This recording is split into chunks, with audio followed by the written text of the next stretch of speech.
আমার নবী যেদিন এই দেশ থেকে বিদায় হয়ে যাবে, আমার আল্লাহ জিব্রাইলকে দিয়ে প্রস্তাব পাঠিয়েছিলেন, ও জিব্রাইল আমার বন্ধুর কানে খবর দাও, আমার বন্ধু এই দেশের মাটিতে থাকতে পারবে না, আমার বন্ধু এই রক্ত মাখা জমিনের মধ্যে রাখবো না, আমার বন্ধুর দেহ আমার আরশের ডাইন পাশে দাফন করব।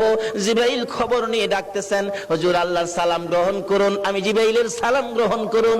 আল্লাহর নবী গো, আপনার দেহ মোবারক আল্লাহর আরশের ডাইন পাশে দাফন হবে, আপনি খুশির সহিত কবুল করুন। আমার নবী কোনো কথা কয় না, দুইটা চোখের পানি ঝরঝর করে ছাড়তেছে। জিবরাইল বলেন, ইয়া রাসূলুল্লাহ, এত সুন্দর প্রস্তাব নিয়ে আসলাম, কোনো কথা কন না, খালি কাঁদেন কেন জানতে চায়। আমার নবী বলেন, জিবরাইল রে, তোমার জন্য খুশির খবর হতে পারে, আমি খুশি হতে পারলাম না, কেন পারলেন না? রে জিবরাইল, আমার দাফন আল্লাহর আরশের ডান পাশে হবে, আমি জানতে চাই আমার গুনাহগার উম্মতের দাফন কই হবে রে? জিবরাইল বলেন, আপনার উম্মতের দাফন এই জমিনের মধ্যে হবে। আমার নবীর কান্না আরো বেড়ে গেছে। জিবরাইল, না না, সইতে পারি না, আমি আরশে থাকবো আর আমার উম্মতেরা এই জমিনে থাকবে, আমার মন মানে না, প্রস্তাব আমি রাখবো না, আমার পক্ষ থেকে একটা প্রস্তাব আমার প্রভুর দরবারে তুলে ধরো। জিবরাইল রে, আমার গুনাহগার এতিম উম্মতেরা যেই জমিনে থাকবে, আমি নবী আরশে যাব না রে, আমি আমার গুনাহগার উম্মতের পাশে সেই জমিনের মধ্যে শুয়ে থাকবো।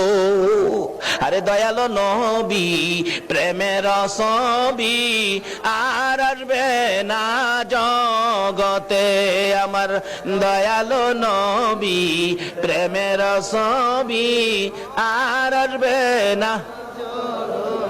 হাসর দিনে উম্মত বিনে, হাসর দিনে উম্মত বিনে যাবে না নবীজি বেহেশতে, দয়ালো নবী, প্রেমের ছবি আর আসবে না জগতে, আমার দয়ালো নবী, প্রেমের ছবি আর আসবে না।